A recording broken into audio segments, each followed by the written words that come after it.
here to feed my soul. I walk alone to ensure the energy can flow.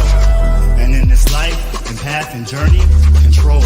I am living, thriving, breathing chi. Living, thriving, being free. Living, thriving, feeling me.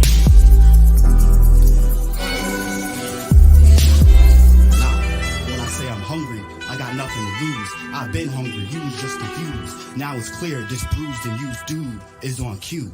Set up my own table, ready to cook some gourmet food. I know, I feel the new coming through. Just gotta sit tight, make moves, and trust my process makes me new. Optimism, positivity, bright lights, high frequencies, heavenly vibrations, and spiritual libations to bind the spirit and physical, and brighten up the lives of those who seem miserable. Greetings and good vibes. Welcome back to the Leon Block, y'all. It is your guy, John Tell, joined with our co-host, Meg. Hello, good evening. Good evening. That was amazing. I may add, crazy. Yo, I love and value your support, Meg. You're such an awesome person. Thank you. I appreciate you. You as well. Circumstantial Saint at your service.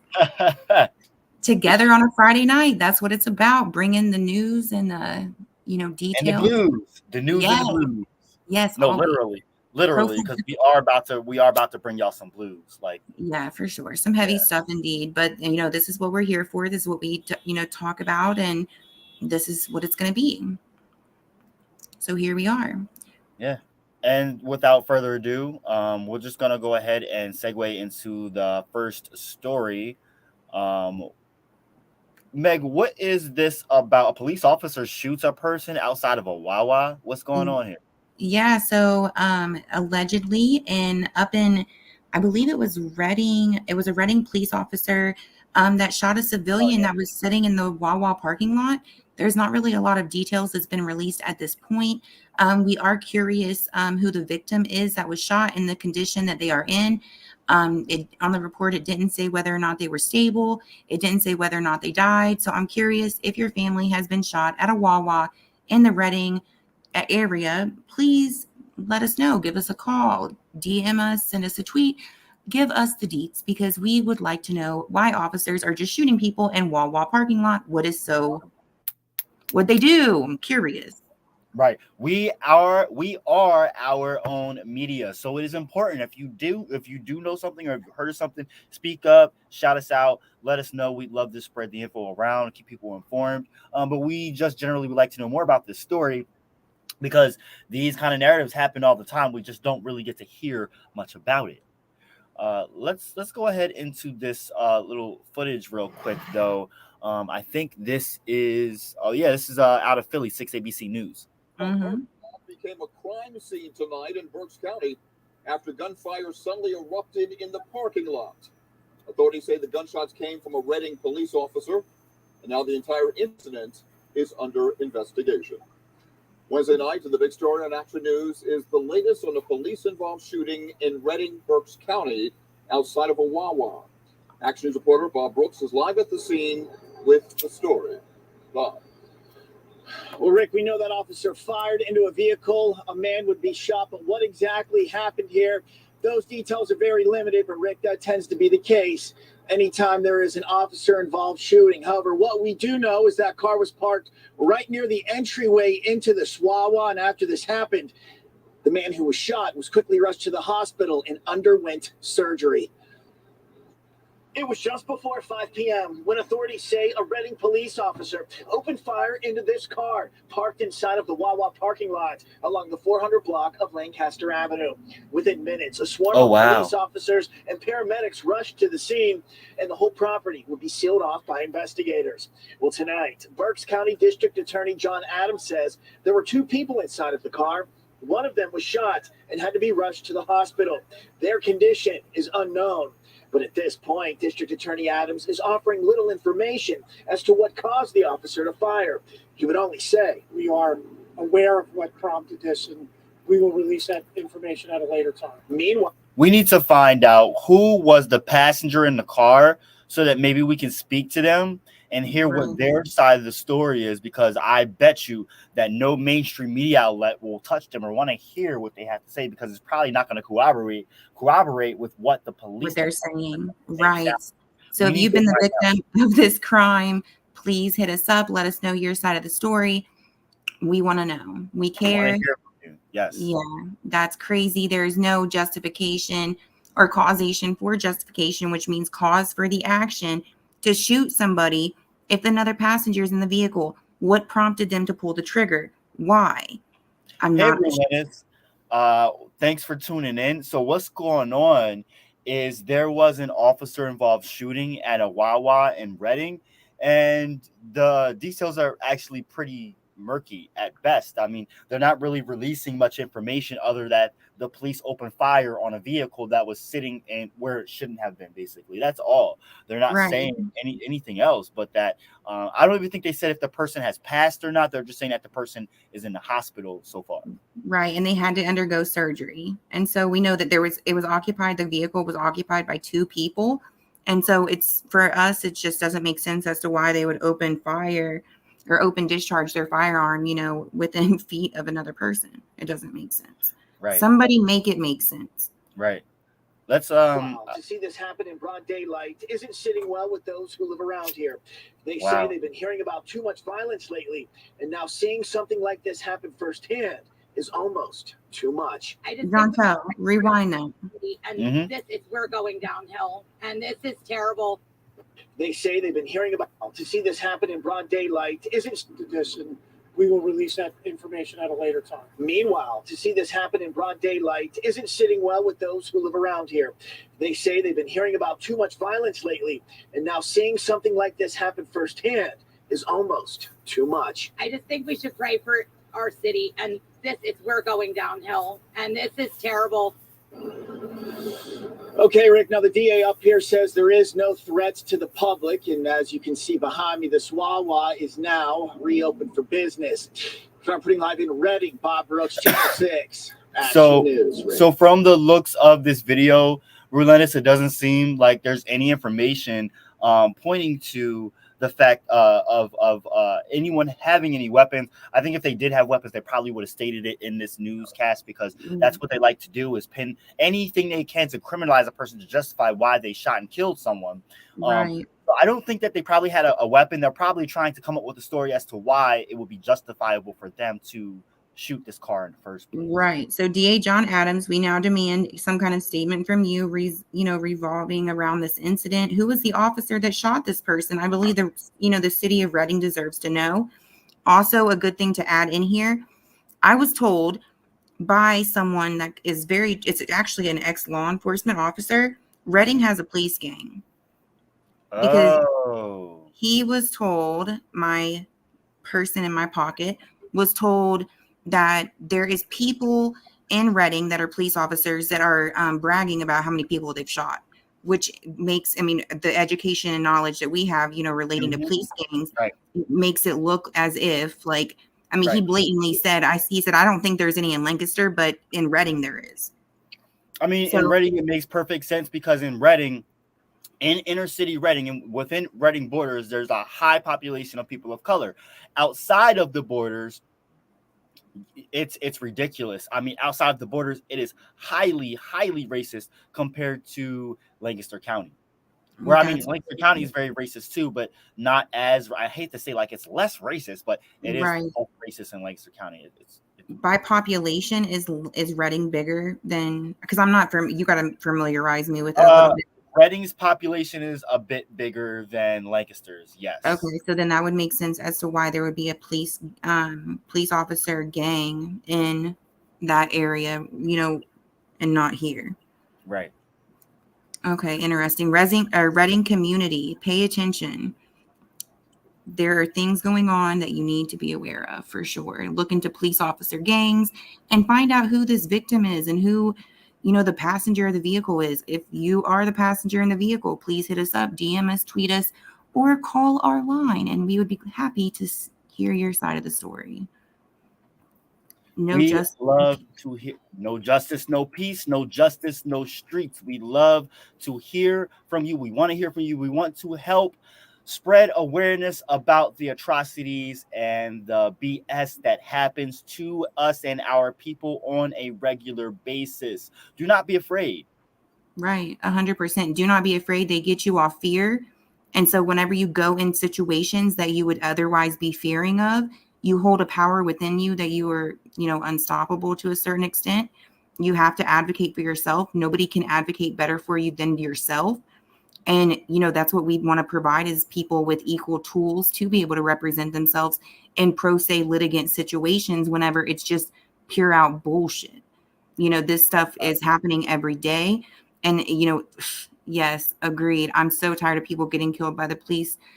And Rulenis, while you were on air, I just want to say that I loved what you had to say at the action. You did amazing. I was so proud. I cried. I love you. And I'm so sorry that I couldn't make it, but you were in my thoughts and prayers all day. Same. The feeling is mutual. There's a lot of people, Rulenis, that we do want to connect you with. Yes. And we should have an episode where we have Meg. We should have an episode where we have Rulenis and Tashira speak together. Yes. Stories. Yeah. We Rulenis said Christopher Glass was in the vehicle and they shot him because he was a threat. What a fucking threat. He never got out of the vehicle. Exactly. Wow. That's what happens. Whenever, if there's a threat that they can, throw at the wall and hopefully it'll stick, then they'll do that. If there's a threat that they could add to it, like we have Baltimore, which is only an hour and a half away.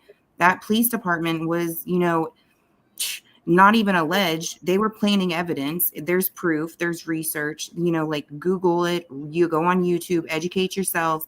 This is happening in your neck of the woods. And if we don't bring awareness to it, then we're just going to be blindly leading the blind forever.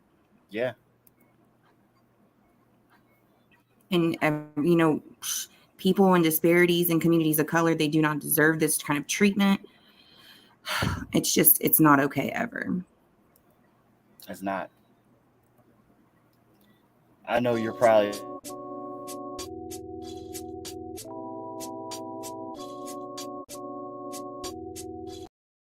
wrong one. That was a slip of the finger there. I apologize. We are not going to break. No. We are not going to break. I just wanted to switch the screen here, so forgive me. There we go. Okay. So did you have any other news that you've heard of lately that you find interesting before we get into the next story that we were just talking about before we got on air?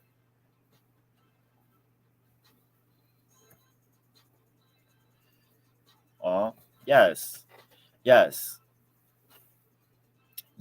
If you know who they are, and we'll be able to connect us, and if you don't, we definitely can connect with them, and we would love to have an episode where we touch base with multiple families concerning lives being taken, police brutality, mental health.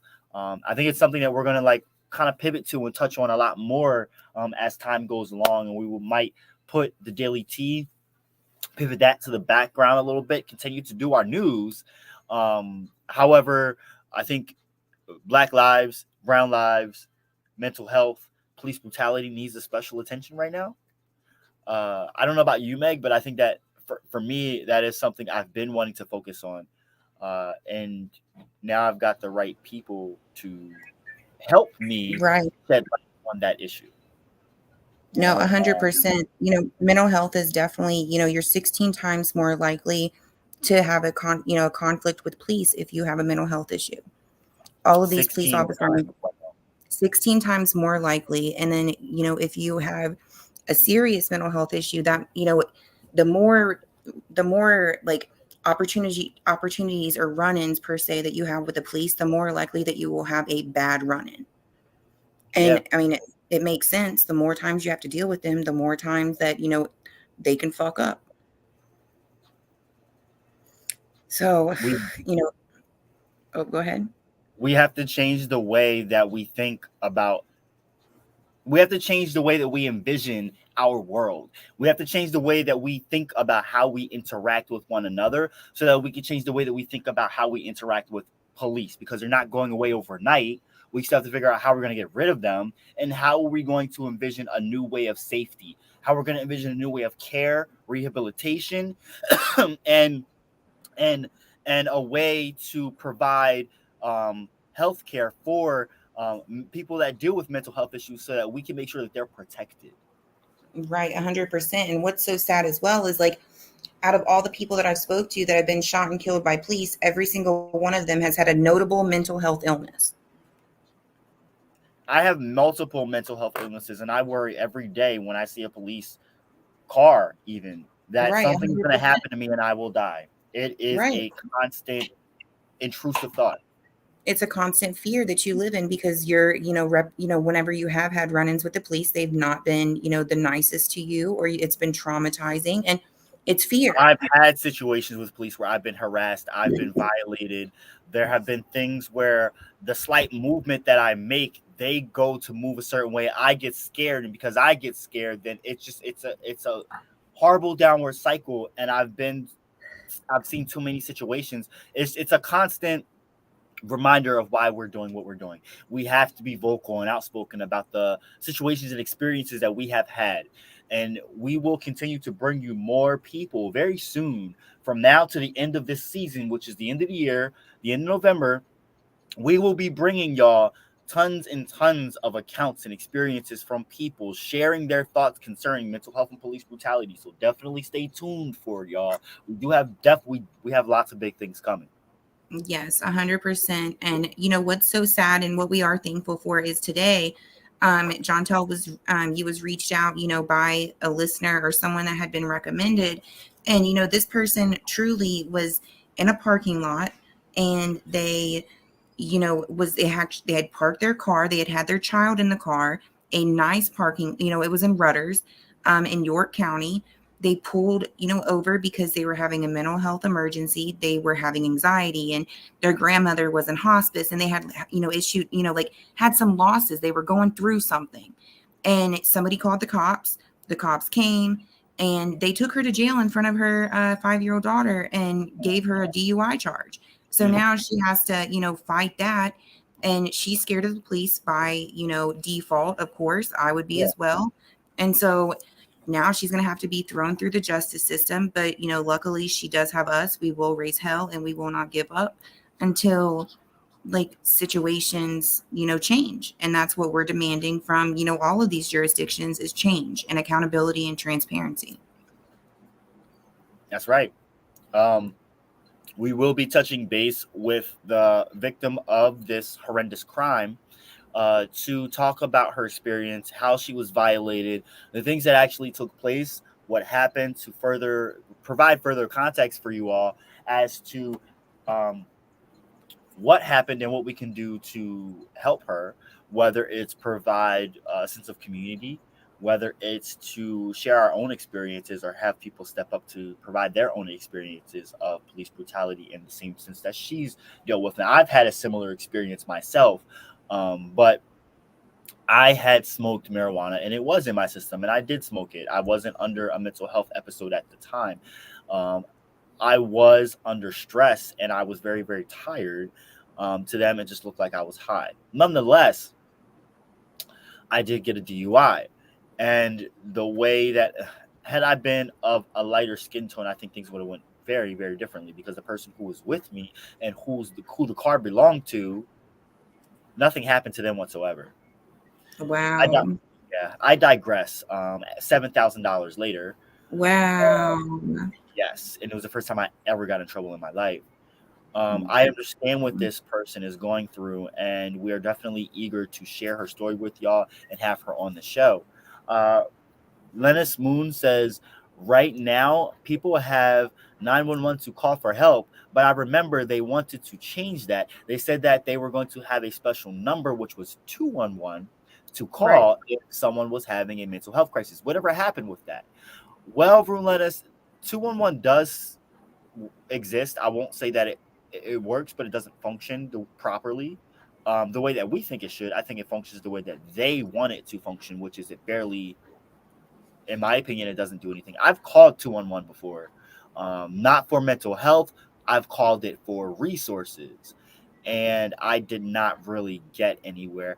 What's your familiarity with with 211, Meg? Because for me, it's kind of I've dealt with it and I didn't really need it. If that, Yeah. yeah. If that So makes sense.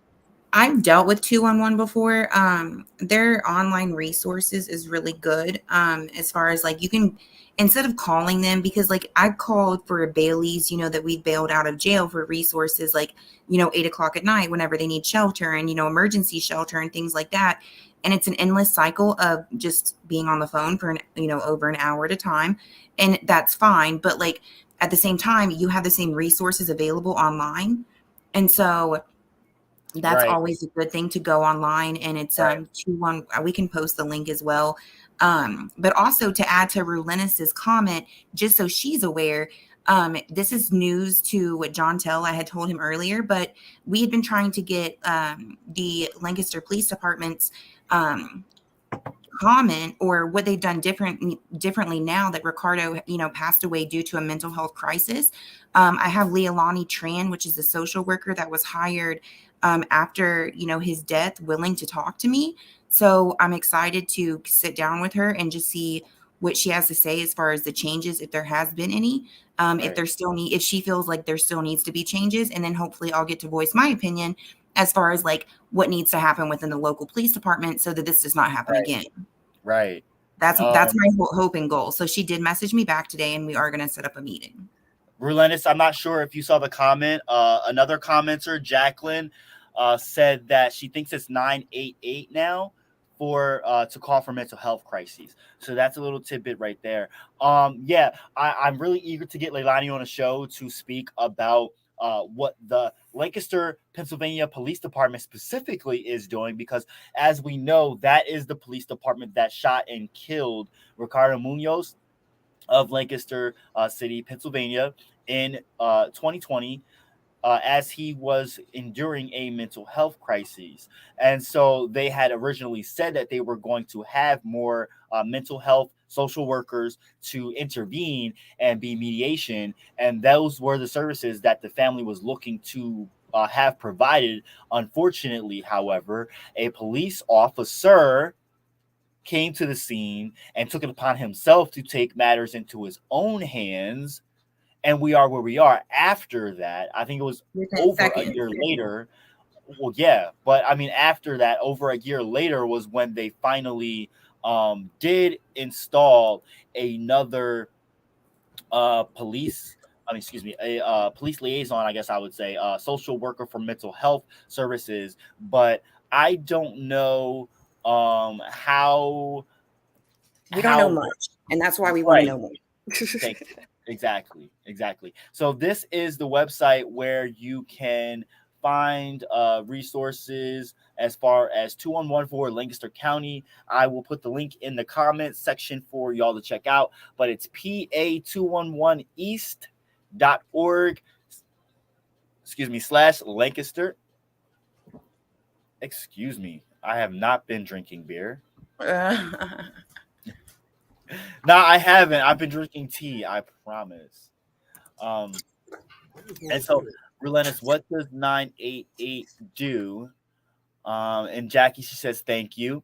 Let's look that up, because I'm not sure what 988 does. And I'm going to be honest, I don't know what 988 does. Jackie, if you could provide further context, I actually will DM you now. Because Jackie is very knowledgeable in things when it comes to mental health.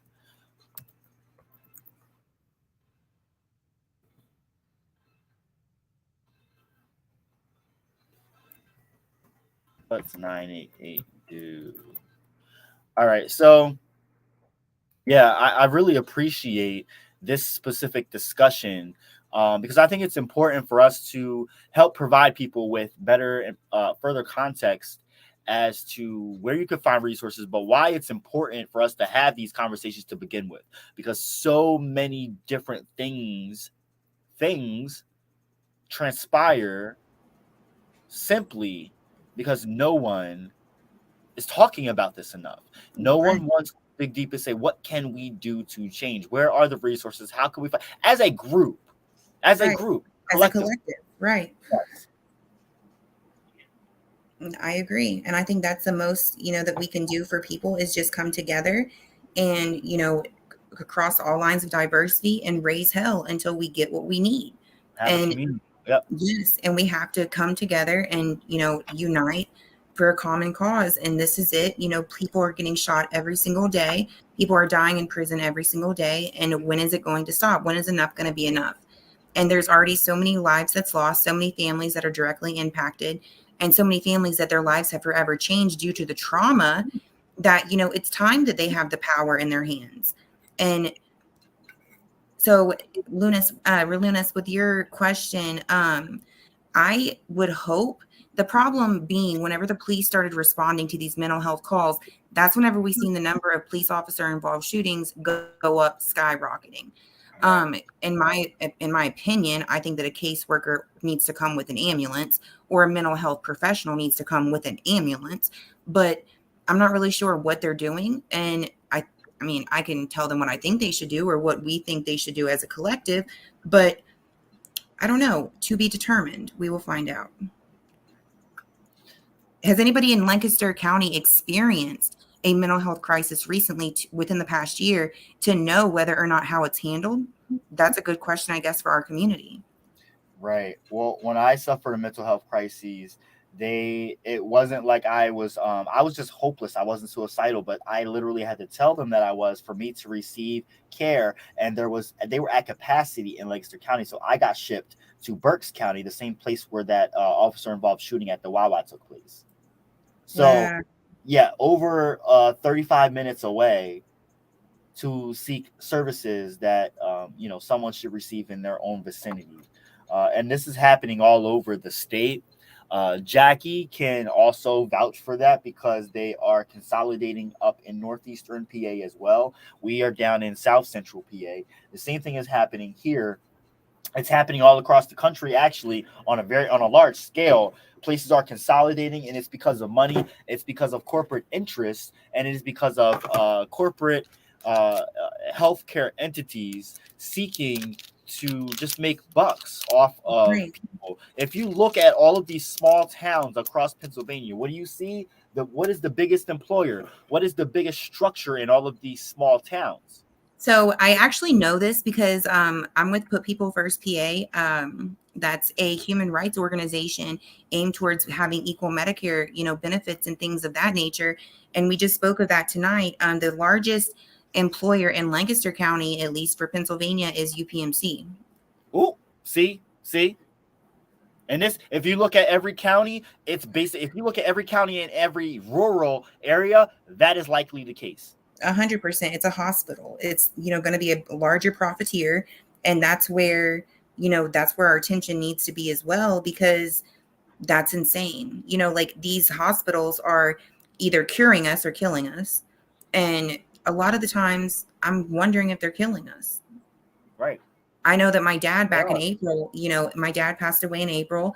And for the past 3 months before that, he literally struggled every single day just to be able to get medicine to breathe. Like breathing is free, right? Like I thought so. Right. But I mean, apparently whenever you're a senior that is on Medicare or Medicaid, it doesn't matter. Like he struggled to get that medication that he needed until the day he died. And they were so quick to just turn off the plug. Like, here's the, sign this, sign him over. And I mean, that's something I wish I would have waited on, but in that moment, I didn't want him to struggle. And I had already, talked to him about it. So I tried to stand on what he wanted. But I mean, it's frustrating because I feel like I knew more about situations as far as hospice care goes than they did. I was sitting there talking to them, bouncing ideas off their head. That's crazy. But of course, this is what they want. Right. I truly 100%. believe that. They want chaos. Yeah. Right. Yep. They want to, they want to make money off of us. They're, profiting so many millions of dollars, within healthcare itself. you know, Billions. as far as diagnoses and giving us medications to, you know, make us think that they're fixing us, but in all reality, they're just, you know, putting a Band-Aid on it and telling you, here's some Yep. Percocet, Ativan, Xanax, you know, whatever. And then to keep in mind, they get commission off of all the medication they prescribe and then turn around and say, oh, we're in an opiate crisis. Talk about it. This is America, you know, like, this is crazy. These doctors prescribe us the medication and then turn around and say, oops, my bad, but we got the money, so it's cool. So Rulina says, it's crazy that it's actually a common thing. A bunch of times that we took my brother to the hospital, they never kept him because he wasn't a danger to himself or others. My mom would get so mad and stated, what are they waiting for him to be a danger so they can lock him up and kill him? And that's exactly what happened. And sadly, in Rulina's case regarding her brother, Ricardo, that is what happened. And sadly, again, you know, the saddest part about it is they closed a hospital that was 7 blocks away from Ricardo Munez's house. It had a behavioral hospital inside of it very soon prior to his death. And now, you know, like, that hospital is still standing. They're not really doing anything with it. Like, it went through COVID. It could have housed homeless. I took the words out of my mouth. Yep. Yeah, Even it went through during COVID. It was empty. You know, and like, it's still structurally sound. They It's did still- test on it to see if it could actually house homeless, and they said that it could. Yet they still persisted to not house any. They didn't care. That Right. structure is sitting empty, and they're planning to demolish it for what? New homes that the Right. people in the city can't even afford. So they're trying to clean house, and they're trying to funnel people into certain areas. I'm sorry to cut you off, Meg. no, you're but- good. But another aspect of that is Rulenis was saying, you know, are they trying to wait for people to become a danger so they can lock them up? Yes, they're trying to utilize the fact of mental health cases and situations to use an excuse to justify why they can either kill someone or lock them up. And that's what they want to funnel people into, especially poor Black and brown people, or poor people in general, lower Right. class people, as they would put it. All they want to do is push them either into poverty, further into poverty, Or further into criminalization, or further into death. One of the Right. three. 100%. One of the three. That is what And- they're giving us. And speaking of that, you know, I'm going to bring it around to a bail because it's all interconnected. You know, Exactly. how we set our bails and how we treat our inmates and how we treat our people on, you know, in the community. It's all connected. So I was going down our bail list tonight because I'm also a part of the bail fund here in Lancaster. And there was somebody, so Judge Keller, shout out Judge Keller. He's a former cop for Millersville University.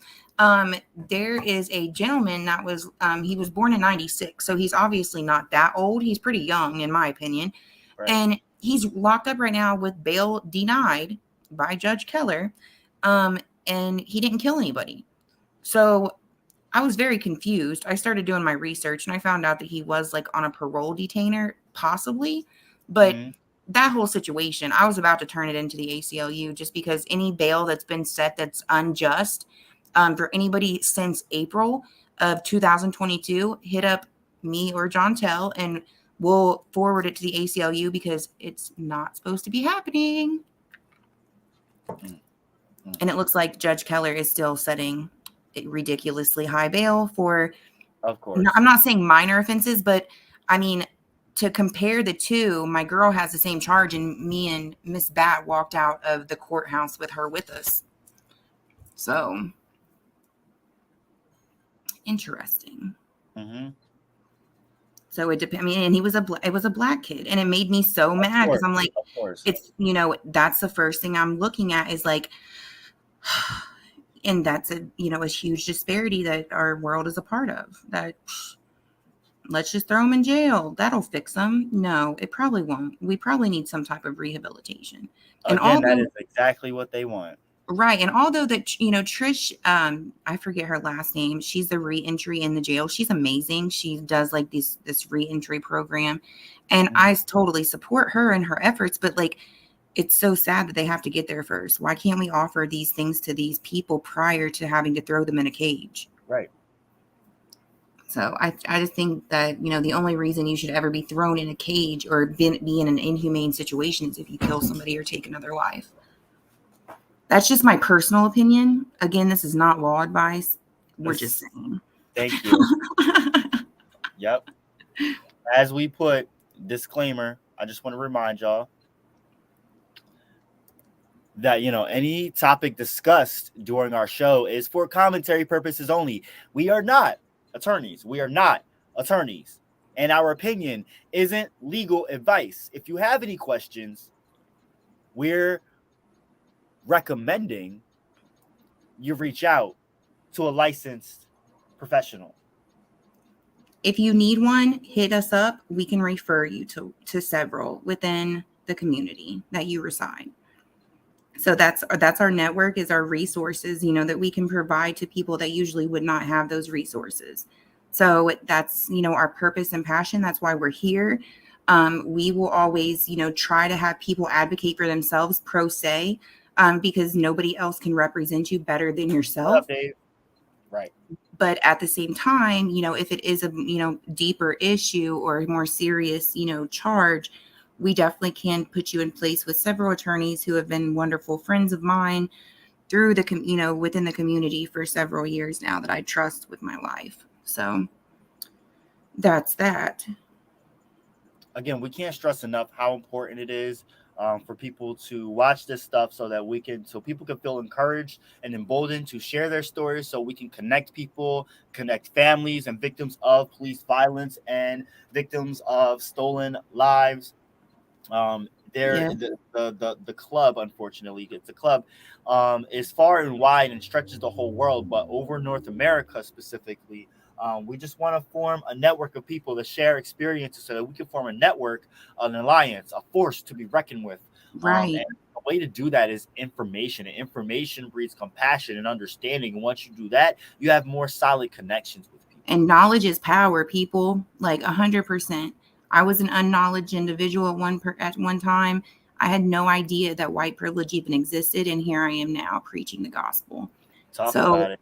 Yes, it is out there. It is, inside our communities, in the roots.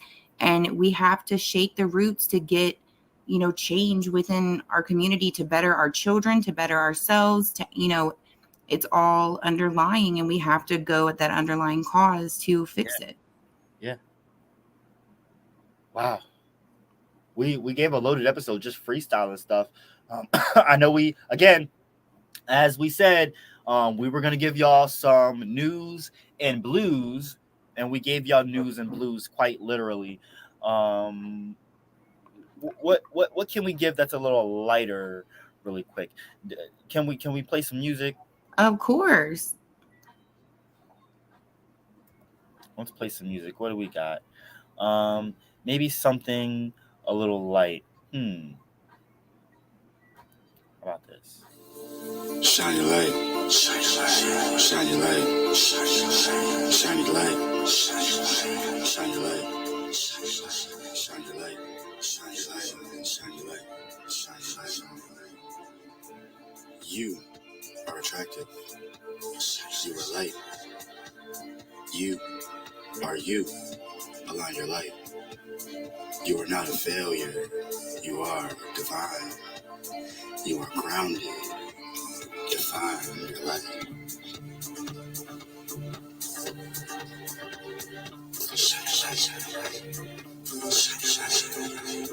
You are protected when you understand that the light coming through the clouds is also in you. You'll know. You can't truly lose what's inside. You can't lose who you are. So let your light shine.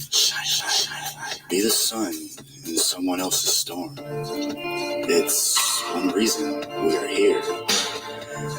The same light that gives life to everything around you is in your soul, your life. You're here. You're dust from the stars. So you, in fact, are infinite and everywhere and nowhere. You are light and dark. Shine your light. Shine your light. Shine your light, y'all. I just wanted to say, I know, for me personally, I always have to balance the bad stuff because I deal with a lot of bad, negative information and a lot of things that are very dark and deep that literally suck the life out of me sometimes. And it's hard to deal with. So for me personally, I have to balance it with a little good, a little bad. You know what I'm saying? Yes. And I just wanted to remind y'all really quick how important it is to take care of yourself. Understand that this world is troubling, but literally, the light is within you. 100%. Yes, honey. I like that. The light is within you. Be fearless. You can do this. Be courageous. We got this together.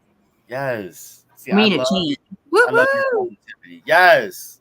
For real. For real. Like this is why you're such a great co-host, because you always keep the vibe, like always keep the energy, like you fill in the spaces, and just it's great to have you. Well, thank you, love. It's my pleasure. I love this work. It's my passion. If only, we believe that passion will pay the bills one day, and that it definitely will. And, Right. God, I always say to all my, people that my goals are in heaven. My gifts are in heaven. Whenever I get there one day, God will ask me, did you use everything that I gave you? And my answer will be, yes, I did. So if I can, go to sleep at night knowing, and having that hope and prayer, like I'm good. Everything will be okay. Yo, for real. We got each other. But you did say about paying bills. So if you would like to donate to the Leon Block, you can donate to us at the links that will be at the bottom of the screen. You could also hit us up on any of our social media outlets. Like you can see at the bottom of the screen, we have Twitter, we have YouTube, we have Facebook, we have Instagram, and you can actually check out our Spotify. We have a podcast on Spotify. You can email us at theleonblock@gmail.com. You can check out our website, theleonblock.com, and you can donate to us via Venmo, PayPal, and Cash App. We do this all day, every day, 24/7. This is our job. Not only our job, it's our duty. We would rather die if we're not making a change in this world, and fighting this crooked system and fighting the darkness in this world. Right. We have to stand up for injustices. Relentless, it is a pleasure. This is what we do, and we really appreciate you for tuning in. We hope that love you have a you. blessed night. Yes, we love you. Thank you. So she's so amazing. Like I just adore and love her so much. And it sucks because these people have been directly impacted. They didn't deserve that. Her family, like, it makes me so sick to my stomach, that they had to endure this pain, but actually through the pain is the power. And watching her speak the other day gave me so much power and so much, like, I was so happy and I was so excited because she's shy. She's not a public speaker. She's not somebody that, does this every day. She rocked that shit. And she like, there's been situations that I've been too shy to get up and talk and to get up and speak, and fear got a hold of me. And so just know that like, she showed me the way to do it. And so you heard, I know that. And I told Tammy today that I'm going to come back and redeem myself. Yes. Yes. Well, I mean, I would say that being on this show and doing all the amazing work that you're doing with the Leon Block and the LBF, you really have proven that you're a force to be reckoned with, and you're learning your voice. I've seen you grow, and like not only like you're really a force to be reckoned with, because I have a wealth of knowledge, but you have other wealths of knowledge, and it's just great to see you utilize your own tools. Like you're very knowledgeable in a lot of stuff, and you just spit stuff out. But like me, the passion has to be brought there, and that's why I love being a co-host with you, because we play off of that. Like you know how to pull my cords, and I know how to pull your cords to get that information out of one another. And that's what I think is really going to catapult you when you go to speak. Just remember like where your strengths lie and pull at them and use them to mask like the fear. I was just telling Chase's son tonight, like he was talking about being nervous, and I was like, look, I get nervous every single time, and I don't think that's going to go away. I'm always going to shake. I'm always going to be nervous. I'm always going to tremble. I'm always going to be like really, really sweaty, and the anxiety is going to be there. But once I do it and I get into it, and I know that's information that people need to hear. Right. It's another kind of power. Yeah. It's power. And that's what's amazing about it, is because I have a good friend of mine always told me that there's a tree, our life is a tree, and the biggest, badass fruit is, it lays at the top of that tree. And to get to the top of the tree, we have to climb, and we have to get uncomfortable, and we have to swing from these branches sometimes and like really grab the fruit and take the fruit like it's already ours. And that's us getting uncomfortable, getting in uncomfortable situations to grow. And so to see all of these people that are doing that, it really like made me passionate, about speaking up, about certain things that I'm knowledgeable of. So yes, everybody, we got this together. One love. I really like that. Yes, all power to the people. Yes. I really dig that analogy. That was really dope. I love speaking in terms of those kind of matters, just really comparing things to one another and finding another way to explain things. Because that's again, language, perspective, experience that connects people on top of, history and all of that. But this is another way to explain something. It means a lot. Right. I want to get out of here really soon, but I have to share some footage, which also I will just share a couple of cuts for the next like 5-6 minutes or so, and then me and you, Meg, we can shoot the shit after we get off air. You know how we Sounds do. Good. Yes. So I will just wrap it up now, and then we can go into the cut, y'all. Just stay tuned for some clips of things if y'all want to check it out. Make sure you always are meditating on your path, celebrate your being, liberate your spirit, and educate yourself. I'm John Tell. And I'm Meg. Elevate, y'all. Have a good one. See ya. Don't talk to us about looting. Y'all are the looters. America has looted black people. America looted the Native Americans when.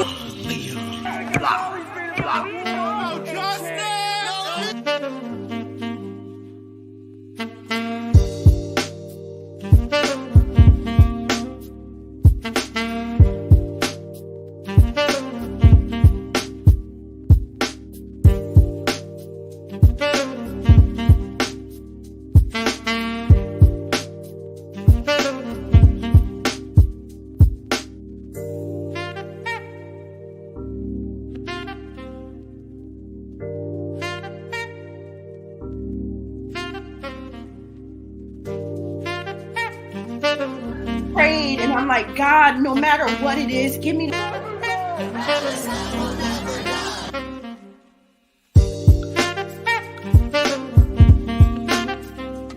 don't want us to succeed.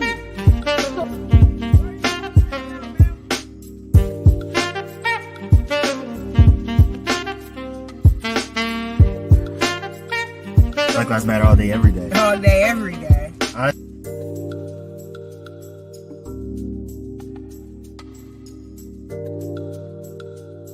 You, I am, me, then and now.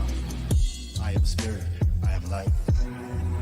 Followed by many, I follow none. I lead none, I walk together as one. One body, one life. One now, one mind. One being, one soul. One eye, one whole. I am spirit, I am life. I am one. And I am I.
am spirit, I am light.